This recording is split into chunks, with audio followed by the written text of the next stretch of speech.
It is week 10 of the NFL season, which means your fantasy lineups, who you play at running back, there's an extra bit of juice behind each decision. You really don't want to lose. You got to punch your ticket to the fantasy playoffs. I feel like I just ran through a bunch of the cliches, Aiden. That's like a ton of. Yeah, there we go. What do you feel about that? Where was I taking this? Happened.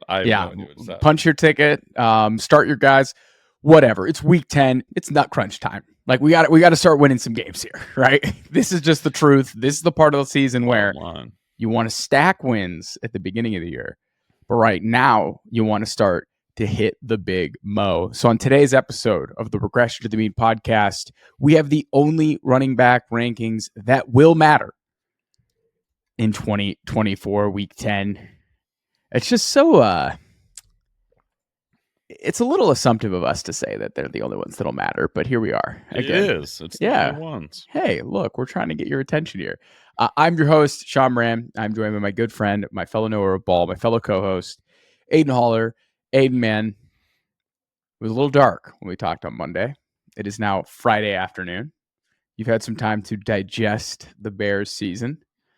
How are we doing today? Have we talked ourselves off the ledge? Not really. It's Friday, so I'm just in a good mood, but the Bears are still a dumpster fire. I got Monday nighted in both of my close matchups, which was fun. So it's like you said, it's nut crunching time. Yeah. I got to stack some wins this week. There's no way around it. I only got Jahmyr once last night. Ooh, 3 times. 3 times Jahmyr last night. Yeah, I got one Lamar and Jahmyr spot. So that was the only pain I endured last night. But no, I'm ready to go. Week 10, man. Can you believe we're already in week 10 here? We are well beyond the halfway point at this point going into week 10. It's pretty crazy where we're at. We're now, fantasy playoffs are in a month. They start we've got in a month. Including 4 more this weeks? Week, we have 5 total. Yeah, okay. Including this week. Yeah, I will say for everyone that just got Jahmyr Chase last night, last year I had DJ Moore when he went for his 49 bomb, and I played DJ Moore when he went for his 49 bomb. Oh. And I beat the guy who had DJ Moore, and I lost when I had DJ Moore. It's not over until the fat lady sings. It's not. Now, 55 points is pretty egregious. It's a rough time to wake up in the morning and look at the sleeper app and see 55. It's not fun. And I have friends that have to face Chase plus Burrow, which you might be dead. if you played those two together, it might be over. It might be time to not watch Chase, Lamar, and Zay Flowers. Zay Flowers chimed in for 7 points too against mine. So I'm staring down like 107-0 going into Sunday already. That's rough. He's primed for probably 200 points at that point. Man, okay. We're recording Friday afternoon. We were not able to record yesterday. We apologize. It is what it is. We have full-time jobs. Sometimes you got to push things out a little bit. If you are new to our rankings, what I've done is I have ranked the top 45 running backs for week 10. And I actually had Aiden take a stab. He made the tiers. So we're going to go through my rankings, Aiden's tiers. I can't believe the first time we ever thought of this. I made the tiers. I'm the tier maker today. Yep. He's the tier maker. We're going to try and talk about all these guys. Now, there might be guys we just kind of gloss over, but for the most part, we're going to try and touch on pretty much every single running back on the slate this week. My rankings are powered through a bunch of different stats. I take a aggregate of implied team total rank. So for the team the running back plays on, what does Vegas think they're going to do this week in terms of points scored? I take a look at their production over the past month in terms of fantasy points per game. I look at their usage over the past month in terms of expected fantasy points per game. I take into account how efficient they are. And then I look at the matchup they're in. What are opposing running backs averaging? And then I'm trying to get an understanding of what their projection could be based off of their usage. So that's what's going to power the running back rankings in this one. The rankings are going to be in the show notes of this episode. So if you're looking, we're going to share our screen. You're going to be able to see the ranks. Don't worry if we go through it too quick or you want to get more of an in-depth view. You can click on the link, look at the rankings. Now do that after you watch the video, of course. After. Aiden, this is probably the first time, though. Some people have decided to click on our video. They've seen the Spike Week thumbnail with, Christian McCaffrey on it. I don't know. Maybe. Maybe. And they're trying to figure out what we're about, how they should approach this channel. Should they give us their time? What should those people be doing at home if they decide to watch us for the first time, Aiden? Yeah, welcome to the show. Welcome to the Mean Team. Happy to have you on board. Happy Friday. I guess it'll be happy Saturday to you. So hope you're enjoying your weekend so far. We're excited to have you. We keep it pretty light here. Sean's got his model, call it algo, whatever you want to call it. We put together a couple stats, nothing too crazy. Try to give you guys an edge in your matchup. So just enjoy the show. Click around in the tiers. Use our sheet if you want to, but the goal here is to help you guys win fantasy matchups. So like, comment, subscribe, whatever you guys want to do. We're just happy to have you here. So we definitely value all your feedback and happy to have you part of the Mean Team. Also, and did you mention timestamps? Yeah. Timestamps? Yeah. Okay, cool. Oh, yeah. I figured. I was closing out some tabs, and I just wanted to make sure. It's their timestamps, so don't complain about long intros, people. I give you an out, okay? We get to chat, but we got you on the timestamps. Yes, don't worry. We do agree. Like, if you don't want to see 8 and 9 chit-chat, dive into the rankings. If you want to learn about how you approach Javonte Williams or Chuba Hubbard this week, we've got that. You can go look at the tiers. All right, man, we're going to start things off with Aiden's first tier, my running backs 1 through 6. I've got Kyren Williams at 1, Bijan Robinson at 2, Saquon Barkley at 3, Devin Achane at 4, Breece Hall at 5, Joe Mixon at 6. So my rankings, I compare them to Fantasy Pros expert consensus rankings, which is just an aggregate of a bunch of fantasy experts in the space and their rankings. So I'll try and highlight some guys that I'm off of based off of ECR in terms of the biggest differences. I've got Kyren Williams here. At wide, I got Kyren Williams here at running back 1. ECR has got him at running back 3. This is just such a juicy matchup against Miami, and this is a prime spot here for positive regression. He's had a top 3 role over the past 4 weeks, and he's only been the RB12. He actually got stuffed at the goal line last week for the first time really all season. I could see him getting in the end zone again. I waxed and waned between Bijan and Kyren as my running back 1 and running back 2 this week. Bijan has been the running back 1 in PPR for the last 4 weeks. Things you love to see. He's been hyper efficient, and he's probably got the juiciest matchup on the slate, in my opinion. New Orleans is basically giving up on the season. They just fired their head coach. Cameron Jordan's tweeting to the city of New Orleans saying they deserve better. Now, there is a little bit of fear whenever an interim head coach. That is crazy, right? Whenever the interim head coach comes in, Bill Simmons, who I like to follow, has this idea of the new coach theory. They always they win the game when it's their first game because the team rallies behind them. Think about Jeff Saturday, when he came in randomly and they won that game. Antonio Pierce, Steve Wilkes. You have all these guys that come in and they seem to do okay right away. So there's that fear, but man, Bijan's gonna run through this defense like a hot knife and butter. And my really only fear here is it becomes a Tyler Algier game. They go up big and they just pound it to Algier. So I'll pause here. We'll get through all 6 of these guys, but those are 2 guys I wanted to highlight. Anyone here in tier 1 that's speaking your language or you want to call out? Yeah, I think the first guy I want to call out is Devon Achane. We talked about it last week. I was like, fellas, he's going to be top 5 in ECR probably in the next week or so. And here we are. We're already back. You just look at his game logs when Tua started, and it's fucking bonkers. There's no way around it.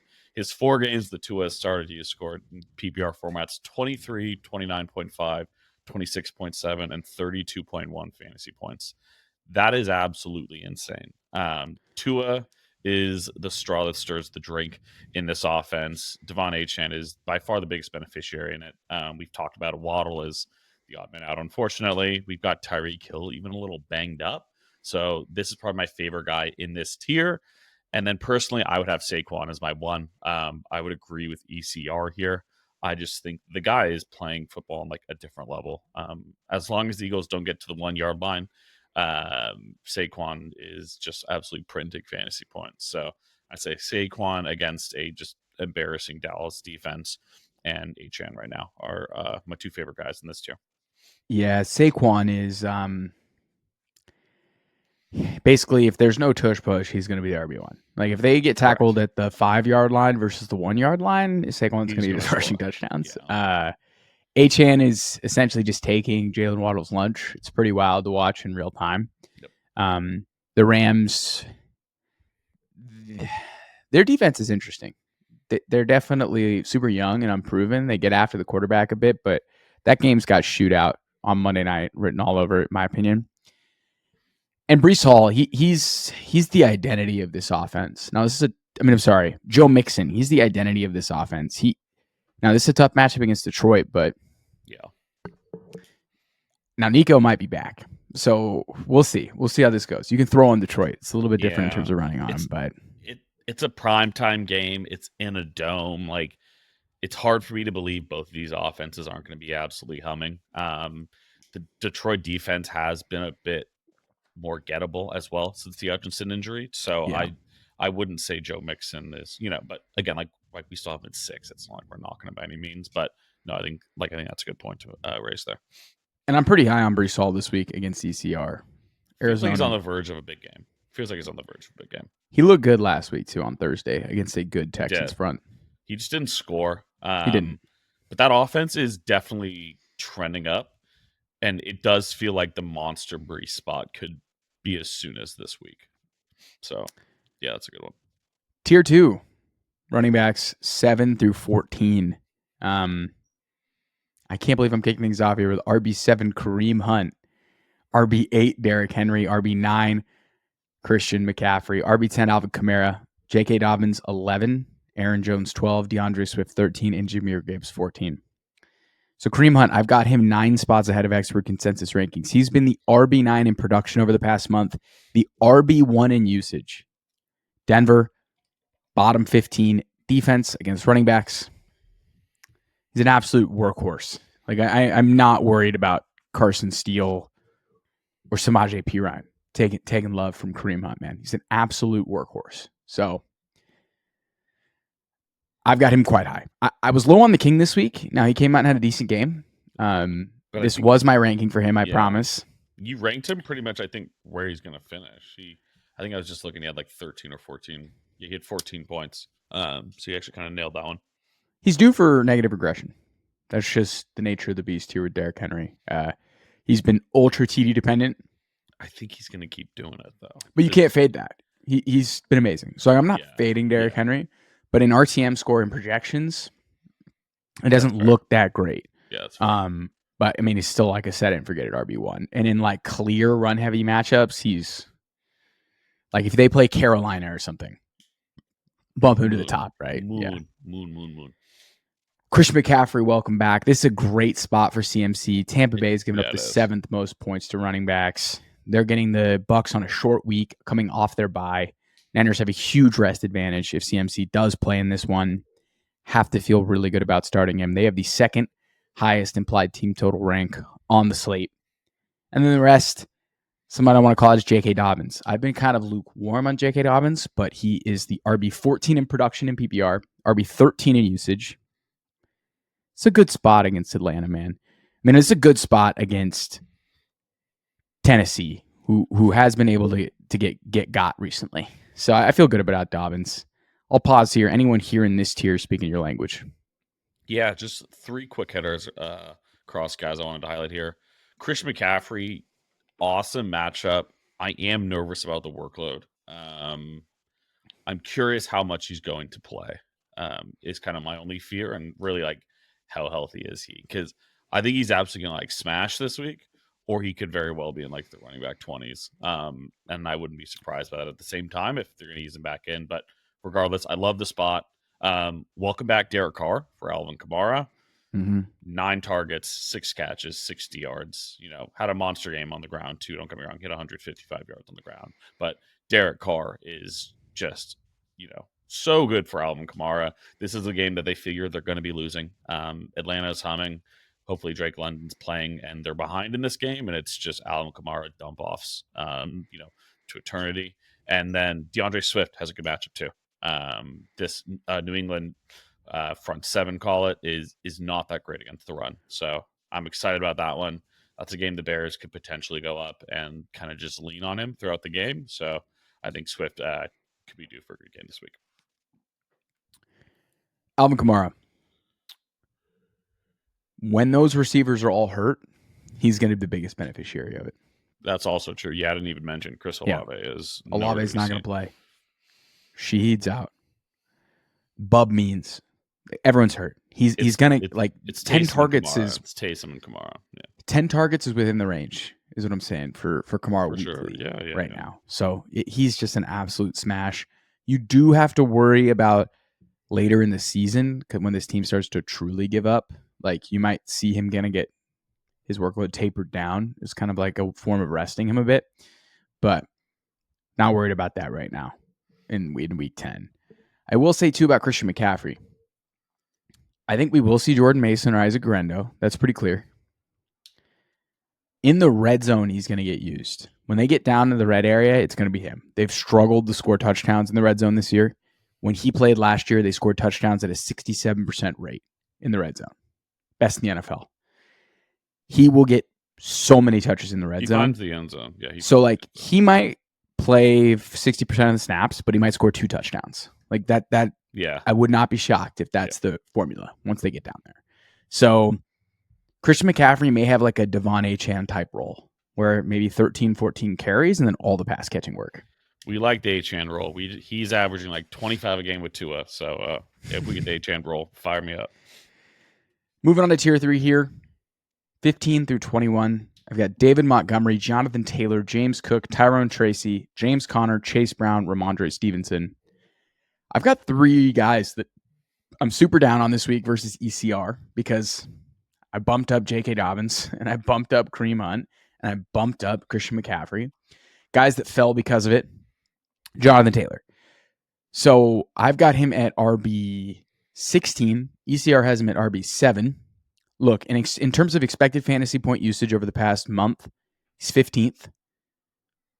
Point per game production, he's 27th. Their run game looked terrible without Anthony Richardson. Dreadful. Now, again, the Vikings are good at stopping the run, so might be giving them a mulligan. But the run game did not look as effective without Anthony Richardson lurking, right? And kind of confusing linebackers and keeping them honest. So they have a soft matchup. Buffalo has been the easiest defense in the league for running backs to score fantasy points on. Actually, second. I apologize. Second outside of the Panthers.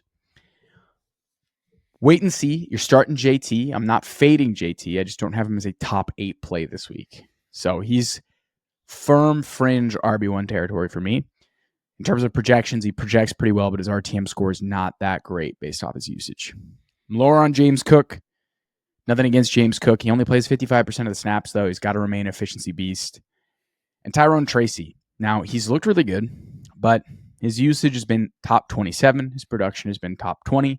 Carolina has been the easiest matchup for all running backs to attack. We'll see it. Could be a really good start. He could make me look foolish here for having him 4 spots ahead of ECR. I just can't get super excited about the Giants offense. I have to be very careful. You can't get too ahead of yourself with the Giants offense. I'll pause here. Anyone here in this tier? I know Chase Brown just played last night and had an Austin Ekeler game. Yep. Probably should add him higher. He's going to be a top 15 guy weekly now based off his workhorse role. Anyone here in this tier, though, Aiden, that's speaking your language? Yeah, I actually wanted to touch on these last 3 guys. Chase Brown, like you already mentioned, is like a borderline RB1 going forward. 20-plus touches in back-to-back games now with Zach Moss out. Khalil Herbert fumbles on his first touch as a Bengal. I'm sure they're going to work him into that offense to some degree, but Chase Brown looks really good, both as a pass catcher or a runner. So you mentioned it, kind of Ekeler-like, and it looks really good. So really good showing for him. Tough to know that he would have done that. James Conner quietly starting to pick it up again too, averaging a little over 15 fantasy points his last 3 games. A matchup against the Jets that isn't the toughest by any means. They've definitely had their issues against the run. Probably a little better than mid-tier in terms of, or like mid-pack against the run. So I like James Conner. This team is really starting to hit their stride. And then Rhamondre as well.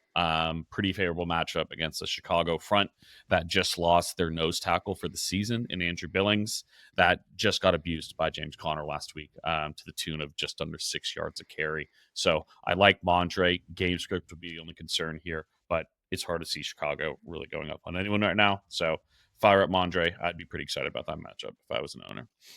Rhamondre quietly top 12 usage past 4 weeks, top 16 production. It's great. It's like about what he's getting, he's delivering. So, it's It's great. We like it. He has a nice little RTM score this week. I'll just say that. I'll leave it at that. Tier 4 here. I think these are the last of the guys you feel like really good about starting. I'd say. Yeah, the last tier we maybe could have broken up. It's just like the wasteland to me. But this is, I live in the wasteland, buddy. I'll tell you where to break it up. I'll tell you where to break it up. Okay. And one of these guys has actually just been ruled out. He was practicing earlier in the week and he's been ruled out. So we'll cross him off. So running backs 22 to 28, Najee Harris, Rachaad White, Tony Pollard, Bucky Irving, Chuba Hubbard, Rico Dowdle, Brian Robinson. Brian Robinson has just been ruled out. So we need to get him out of here. So we just crossed him off. I'd say this gets Austin Ekeler right into here. We'll say Austin Ekeler is the RB28 for the week. So when I'm looking here at this tier in particular, Rachaad White's played pretty well. He's been super efficient. You usually don't see that with Rachaad White. Rachaad White, negative regression candidate. Usually you don't hear that. But he is. He's completely cooking on his usage. Yep. That doesn't really seem that sustainable, but with Godwin out, he's going to continue to be a big part of the passing game. And while he's mixing in with Bucky, he's actually been much more efficient runner.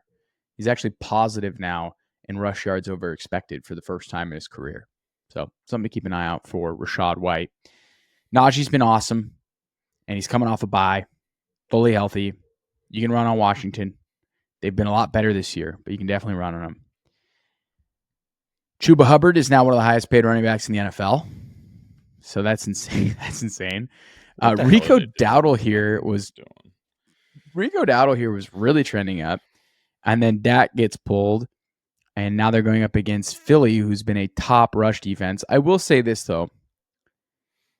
Backup quarterbacks like Cooper Rush love to dump the ball off. So Rico could have a nice little PPR scam going on for the next couple weeks. So I don't know, man. Anyone here in this tier? I know we got to talk about Tony Pollard because he's just bizarre. I was going to mention Tony P.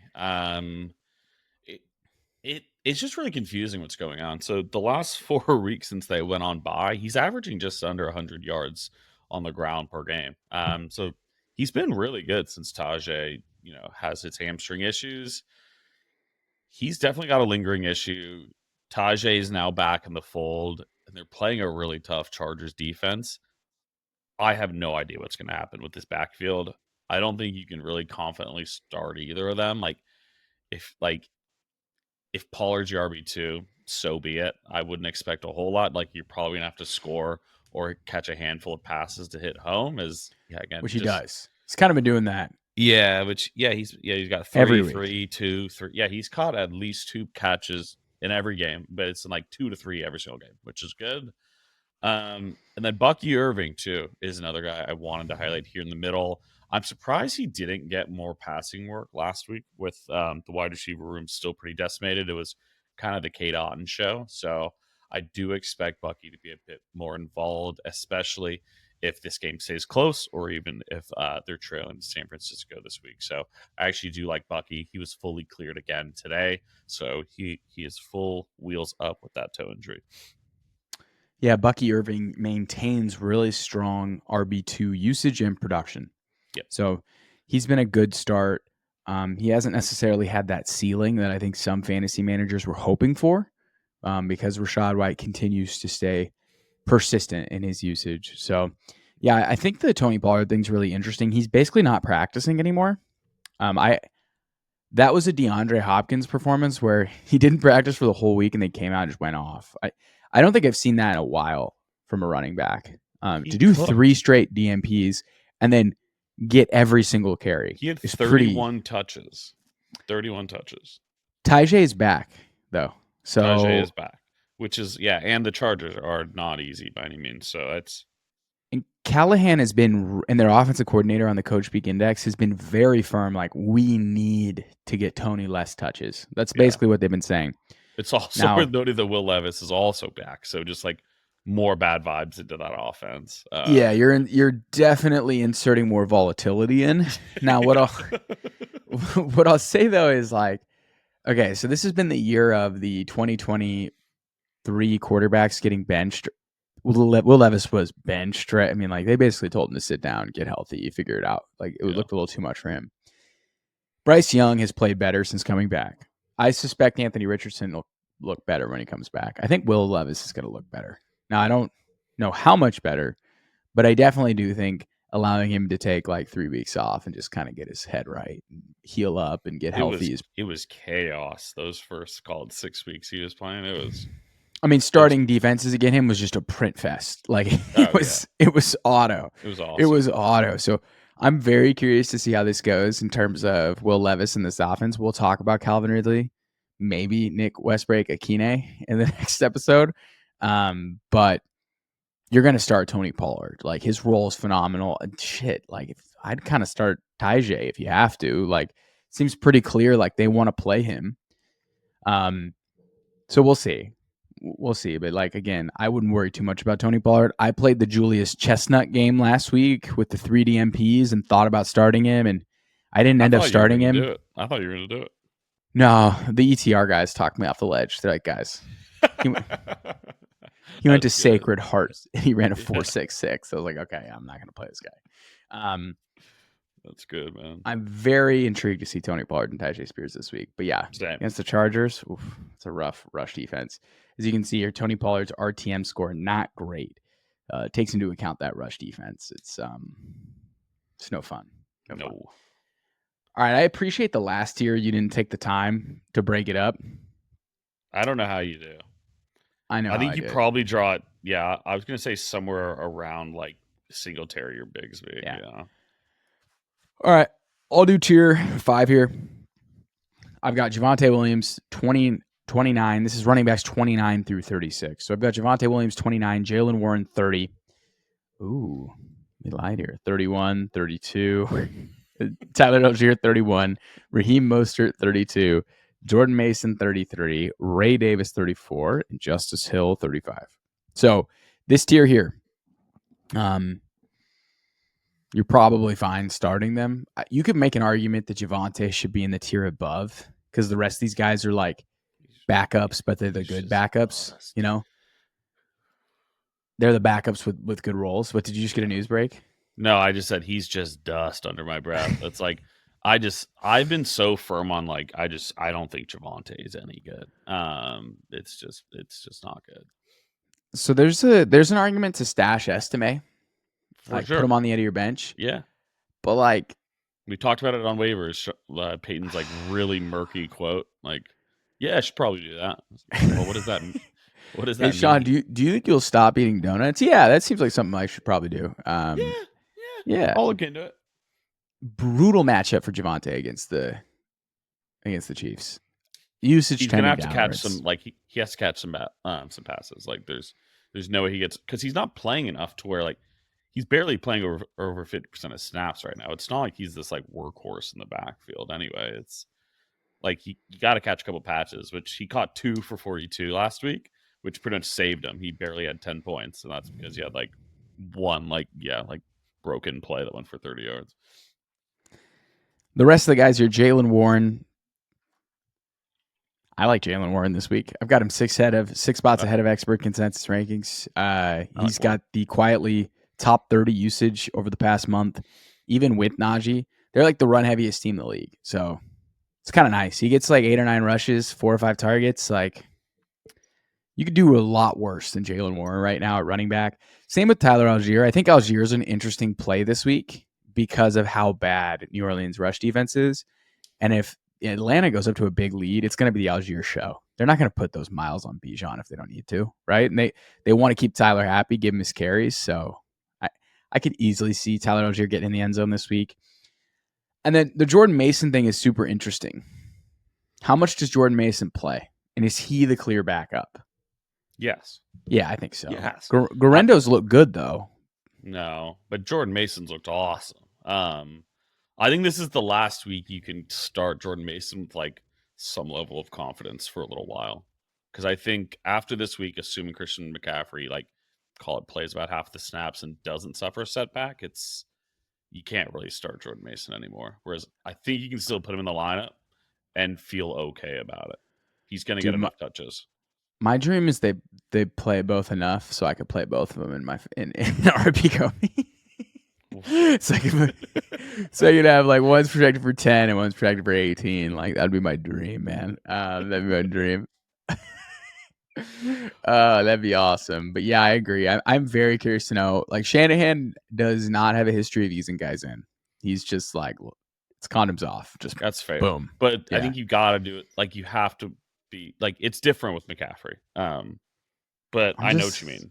I'm just going to tell you, this reminds me, remember when CMC went number 1 overall like 3 or 4 years ago, and he played like 2 games and dropped like 30 in each game, got hurt, missed 10 weeks, came back, got hurt again, and it was just over. Like it could be. That's why I think Mason is still like you can't. If I own Mason, I'm starting him. You can't drop Grendo either. Like no, you can't. Grendo's a fire ad because Mason can't stay healthy either.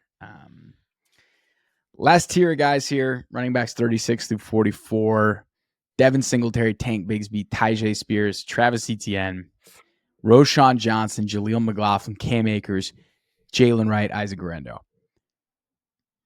Whole lot of worst picks in fantasy in this tier right now. That's what I'm seeing. Like you could have had Chase Brown, but you took Devin Singletary, and by you I mean me. You could have had Chase Brown, but you took Tyjae Spears. Again, talking to you, Sean. Travis Etienne's been one of the worst picks in all of fantasy. I was gonna say how the mighty have fallen. He was so good last year. He's good for 2 years. So good last year.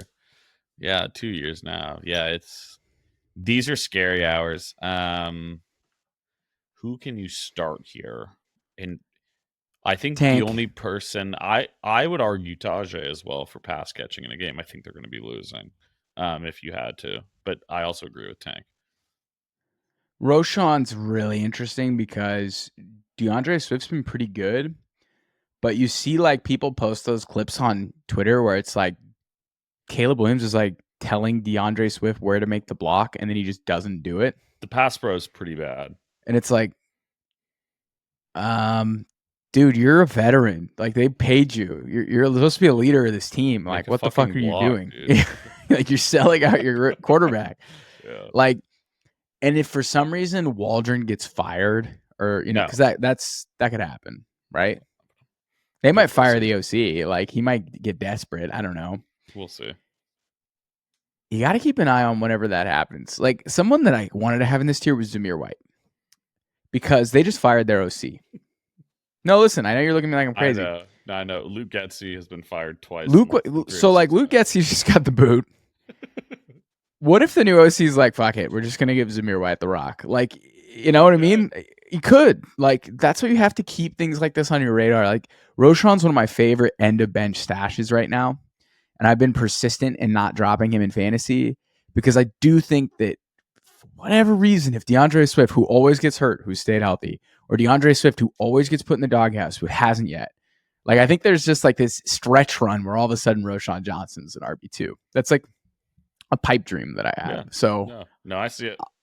I'm holding out the hope on Roschon Johnson because he's just a good player. He knows where to be. He is, and he scores touchdowns. He's a fucking beast inside the 5.